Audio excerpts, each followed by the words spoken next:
Hello everyone, this is Ashutosh Pandey और आज का जो वीडियो होगा वो होगा चैप्टर नंबर 13 जिसका नाम है ऑर्गेनिज्म एंड पॉपुलेशन। ठीक है, तो एक तरह से ये क्लास 12 में काफ़ी ज़्यादा इम्पोर्टेंस रखता है। इससे भी काफ़ी अच्छा खासा वेटेज आता है क्वेश्चंस का। ठीक है, तो मेरी रिस्पॉन्सिबिलिटी बनती है आपको पूरा अच्छे से चैप्टर समझ आ जाए, ठीक है, समझा पाऊँ और साथ ही साथ आपको सारे इंपॉर्टेंट नोट्स भी दे दूँ। तो जो भी स्क्रीन पे दिख रहा है उसको एज आ नोट्स ही लीजिए, ठीक है, अपनी कॉपी में लिख लीजिए और इसको याद करते जाइए। हम लोग शुरू करते हैं। इसके मेन पॉइंटर्स देखते हैं। सबसे पहले देखते हैं विथ इंट्रोडक्शन। इंट्रोडक्शन में है इकोलॉजी मतलब होता है study of interaction between organism and their environment. ठीक है, इकोलॉजी का मतलब होता है कि इंटरेक्शन बिटवीन मतलब ऑर्गेनिज्म के और एनवायरनमेंट के बीच में जो इंटरेक्शन हो रहा है उसके बारे में स्टडी कहलाती है इकोलॉजी। ठीक है, बेसिक लेवल देख सकते हो आप, organism, population, community, ecosystem, biosphere. ठीक है, ये कुछ बेसिक लेवल्स हैं, इनको अच्छे से याद करना। इस चैप्टर में mainly organism and population level interaction समझाया गया है। ठीक है, ओके, नाउ ये वाला पॉइंट देखते हैं। Point 2, major abiotic and non living factors. ठीक है, और एक बात मैं और ऐड करना चाहता हूँ कि अगर आपको बैकग्राउंड में अनवांटेड और अननेसेसरी अगर कुछ साउंड आ रहा है तो उसको इग्नोर कीजिएगा। ठीक है, क्योंकि मैं अभी थोड़ा नॉइजी प्लेस में हूँ इसलिए। कोई बात नहीं, हम लोग अपनी स्टडीज़ पे फोकस करते हैं। देखो, ये फैक्टर एनवायरनमेंट के इंपॉर्टेंट फिजिकल कंपोनेंट हैं। कौन कौन से? फर्स्ट है टेम्परेचर। ठीक है, मोस्ट इम्पॉर्टेंट फैक्टर है जो कि कंट्रीब्यूट करता है ऑर्गेनिज्म में, है ना, कंट्रोलिंग डिस्ट्रीब्यूशन ऑफ ऑर्गेनिज्म में। ओके, तो एक तो हो गया टेम्परेचर। ठीक है, ये टर्म्स भी देख लो। ठीक है, एक्टोथर्म्स यानी कोल्ड ब्लडेड, जिनका बॉडी जो टेम्परेचर है वो डिपेंड करता है एनवायरनमेंट पे। ठीक है, फिर एंडोथर्म्स यानी वार्म ब्लडेड, जो कि मेंटेन कांस्टेंट बॉडी टेम्परेचर इनका रहता है, मतलब इनकी बॉडी का जो टेम्परेचर है वो एक जैसा रहता है। ठीक है, और दूसरा देखो यहाँ पे जो दूसरा कंपोनेंट है वो है वाटर। ठीक है, essential for all life process. ठीक है, determines distribution of organism, aquatic versus desert, है ना।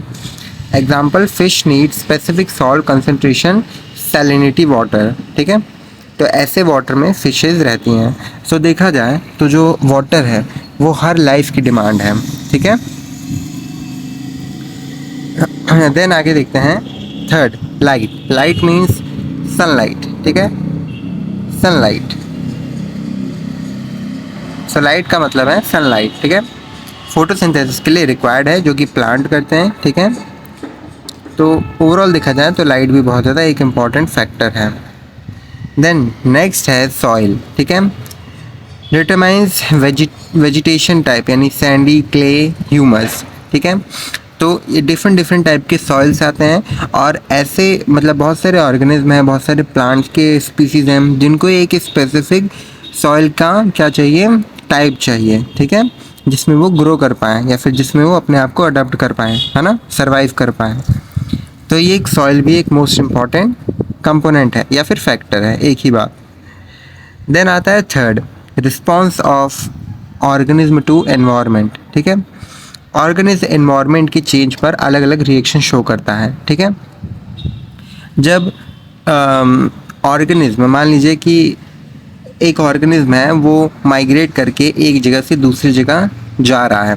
ठीक है, तो अगर वहाँ के टेम्परेचर में वो ढल गया, ठीक है, यानी अडप्ट हो गया, तो वहाँ पे सरवाइव करेगा। वैसे ही अलग अलग ऑर्गेनिज्म अगर माइग्रेट करते हैं तो जो टेम्परेचर है वो उनके ऊपर काफ़ी ज़्यादा इफ़ेक्ट डालने वाला है, यानी कि एनवायरनमेंट। ठीक है, देखो इसमें पहला पॉइंट आता है रेगुलेट। ठीक है, एंडोथर्म्स यानी बर्ड और mammals maintain internal temperature via homeostasis. ठीक है, होम्योस्टेसिस के थ्रू ये जो एंडोथर्म्स होते हैं वो अपने बॉडी के इंटरनल टेम्परेचर को मेंटेन कर लेते हैं। ठीक है, जैसे एग्जांपल है ना, maintain 37 degree through sweating and shivering, है ना। ओके, इसी में नेक्स्ट है कॉनफॉर्म, ठीक है, जैसे फिशेज, एम्फीबियंस, रेप्टाइल्स, ये एनवायरनमेंट के हिसाब से बॉडी टेम्परेचर चेंज कर सकते हैं। 99% एनिमल्स आर कॉमोफॉर्म्स, ठीक है। ओके, देन आता है माइग्रेट, ठीक है। माइग्रेट में भी आप देख सकते हो example, bird migrate in winters, ठीक है। अपने बॉडी के टेम्परेचर के हिसाब से वो ऐसे एनवायरनमेंट में जाती हैं जहाँ पे वो सर्वाइव कर पाएँ, ठीक है। उसके बाद देखो नेक्स्ट है इसमें सस्पेंड, ठीक है। सस्पेंड अनफेवरेबल कंडीशन में मेटाबॉलिक एक्टिविटी स्लो कर देते हैं, ठीक है। यहाँ पे एग्जांपल आप देख सकते हो, जैसे हर्बिनेशन, एस्टिवेशन, मोस्ट इंपॉर्टेंट चीज़ें इसको अच्छे से देख लेना, ठीक है। देखो हर्बिनेशन मतलब विंटर स्लीप जो कि बियर करते हैं, ठीक है। बियर मतलब भालू वगैरह। एस्टिवेशन मतलब समर स्लीप जो कि स्नेल्स करते हैं। ये जब उनके फेवरेबल कंडीशंस होते हैं, ठीक है, टेम्परेचर में, तब वो बाहर निकलते हैं, ठीक है, अपनी स्लीप से। Okay, then adaptation. अडप्टेशन मतलब स्ट्रक्चरल, फिजियोलॉजिकल और behavioural feature helping survival in specific environment, ठीक है। अडप्टेशन का मतलब मैंने आपको अभी थोड़ी देर पहले बताया था कि कोई भी एक ऐसा एनिमल या फिर मान लीजिए प्लांट भी ले सकते हैं, पर बेसिकली हम एनिमल का एग्जांपल लेते हैं कि मान लीजिए एनिमल जो है वो अगर माइग्रेट करता है, यानी एक जगह से दूसरी जगह जाता है, तो अगर वो वहाँ पे अपने आप को अडेप्ट कर पाए, यानी कि अपने आप को ढाल ले उस टेम्परेचर के हिसाब से, ठीक है, तो क्या करेगा, सर्वाइव कर पाएगा। और अगर वो नहीं ढालता है तो सर्वाइव नहीं कर पाएगा, ठीक है। सो यही है अडेप्टेशन। इसको ज़्यादा डिटेल नहीं देखेंगे, एग्जाम्पल देखेंगे इसका। Desert plant, polar animals, alpine plant, ठीक है, cargo rat, sorry kangaroo rat, तो ये कुछ इसके एग्जांपल्स हैं। देन हम बात करते हैं पॉपुलेशन की। Population means group of individual of same species living in a specific area at a given time. तो पॉपुलेशन मतलब होता है कि मान लीजिए कि ये एक एरिया है, ठीक है, तो इस इतने बड़े एरिया में सिर्फ एक ही जैसे मान लो कि यहाँ पर टाइगर है, ठीक है, तो टाइगर जो है वो इतने ही जगह में, है ना, जितनी भी स्पीसीज़ हैं, है ना, टाइगर की, वो सब एक ही साथ रह रहे हैं, तो इसको बोला जाता है पॉपुलेशन, है ना। मतलब सेम स्पीसीज़ के जो एनिमल हैं वो एक ही साथ रह रहे हैं एक ही एरिया में, ठीक है, और एक ही टाइम पर, तो उसको कहा जाता है पॉपुलेशन। ओके, इसको रिमूव कर देते हैं फटाफट। Population ecology study growth, birth rate, death rate etcetera, ठीक है, इतना तो समझ आ ही गया होगा। आगे देखो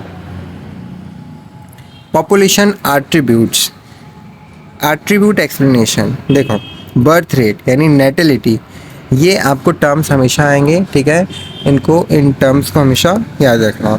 जैसे कि बर्थ रेट है ना, नेटिलिटी मतलब new individual added per unit time.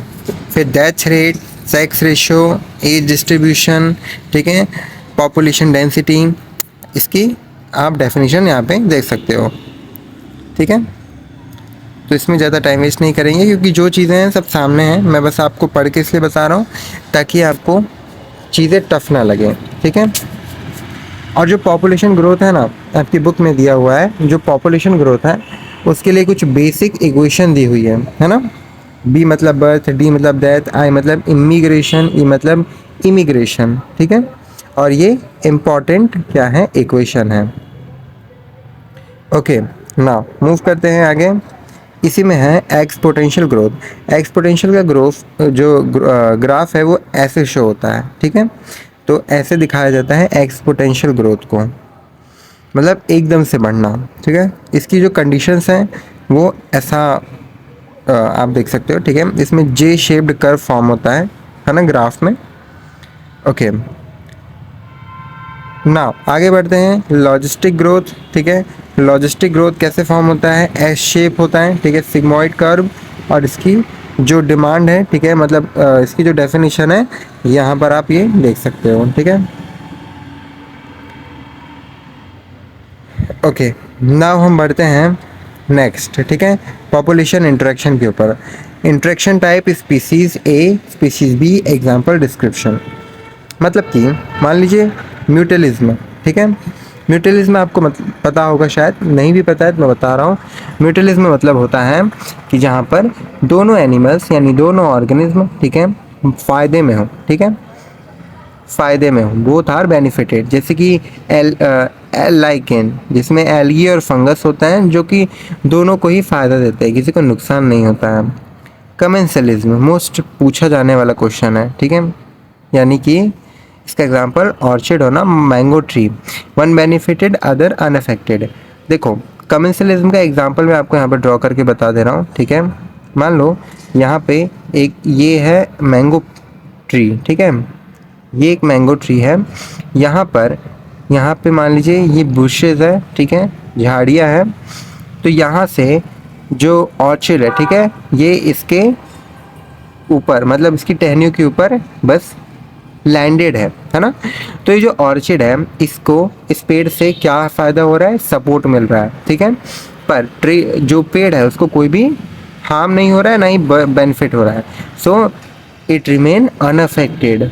Okay, तो ये होता है कमेंसलिज्म। फिर पैरेटिज्म देख लो, प्रिडिशन देख लो, कंपटीशन देख लो, ठीक है। कंपटीशन मतलब समझ ही रहे हो, ठीक है, जहाँ पर एक एनिमल दूसरे एनिमल का शिकार करता है, ठीक है। ओके, फिर एमेंसलिज्म, ठीक है, ये कुछ ऐसे इम्पॉर्टेंट टर्म्स हैं, ठीक है, जिनको अगर नहीं करोगे तो ऑब्वियसली 5 से 6 नंबर आपके कट हो जाएंगे। इसलिए अच्छे से मतलब 5 से 6 नंबर अगर नहीं गंवाना है तो इन सबको अच्छे से कर लो। अब देखो प्रेडेटर प्री रिलेशंस, है ना, रिलेशनशिप मेंटेन्स इकोसिस्टम बैलेंस, ठीक है। Example deer population control by tiger, ठीक है, prevents overgrazing, natural selection ensure adaptation, camouflage speed etcetera. तो प्रेडेटर प्री रिलेशनशिप का मतलब क्या होता है कि ये इकोसिस्टम में बैलेंस बना के रखता है, ठीक है। और मान लो कि ये जो टाइगर है, ठीक है, ये किसको खाता है, मान लो डियर को खाता है, ठीक है, मोस्ट कॉमनली डियर को ही खाता है, यानी कि हिरण को खाता है। तो ये जो टाइगर है, ठीक है, ये हिरण की पॉपुलेशन को मेंटेन रखते हैं, ठीक है, ओवर ग्रेजिंग नहीं होने देते हैं, मतलब क्या बोल सकते हैं कि बहुत ज़्यादा बढ़ने नहीं देते हैं पॉपुलेशन को, ठीक है, टाइगर्स। तो एक तरीके से जो डियर को हार्म तो पहुंच ही रहा है, ठीक है, पर जो इकोसिस्टम है, ठीक है, उसमें एक बैलेंस भी क्रिएट हो रहा है, ठीक है। तो इसको कहा जाता है प्रेडेटर प्री रिलेशनशिप। ना आगे देखो,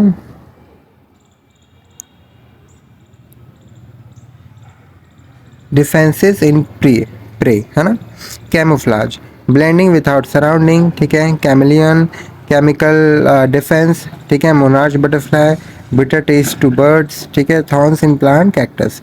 मतलब क्या हुआ कि अब देखो अभी हमने एग्जांपल लिया था टाइगर और हिरन का, ठीक है। तो जो हिरन है वो अपने आप को बचा कैसे सकती है ना। तो उसके लिए जो उनका स्ट्रक्चर होता है उनमें हॉर्न दिए होते हैं, ठीक है, सींग दिए हुए होते हैं, जिससे वो कुछ टाइम तक अपना डिफेंस कर पाती हैं, अपने आप को बचा पाती हैं। तो वैसे ही अपने आप को बचाने के लिए दूसरे शिकारियों से जो कैमलियन होता है, ठीक है, यानी जो गिरगिट होता है, वो अपना क्या कर सकता है, कलर चेंज कर सकता है, ठीक है ना, चेंज कर सकता है, कलर को चेंज कर सकता है। कुछ ऐसे बटरफ्लाइज होती हैं, ठीक है, जो कि बिटर टेस्ट होता है उनका, है ना। तो जो बिटर टेस्ट होने के कारण जो बटरफ्लाइज हैं उनको खाती नहीं है, सॉरी जो क्या बोलते हैं, जो बर्ड्स हैं उनको नहीं खाती हैं, है ना, बिकॉज ऑफ बिटर टेस्ट। और जो प्लांट है जैसे कि कैक्टस, ठीक है, कैक्टस को भी कोई हर्बीवोरस एनिमल ना खा ले, इसलिए वो थॉर्न उन्होंने डेवलप किया है, ठीक है। अब देखो यहाँ पे मैं जो टर्म बताया था ना, पैरेटिज्म, है ना, ये आप देख सकते हो, क्योंकि देखो इतना ज़्यादा हम टाइम वेस्ट नहीं करेंगे, ठीक है। ये है हमारा लास्ट समरी, पॉइंट टॉपिक की पॉइंट एग्जांपल, ठीक है। Temperature affect metabolism polar bear. हम लोग एक क्विक रिवीजन देख लेते हैं, ठीक है। तो जो टेम्परेचर होता है वो मेटाबॉलिज्म को मतलब अफेक्ट करता है, मतलब ऑर्गेनिज्म को अफेक्ट करता है temperature. Regulator maintain temperature human, ठीक है, कॉन्फॉर्म्स, फ्लावर्स, एनवायरमेंटल फिश, ठीक है, ये सारी चीज़ें हैं, पॉपुलेशन, म्यूटलिज्म।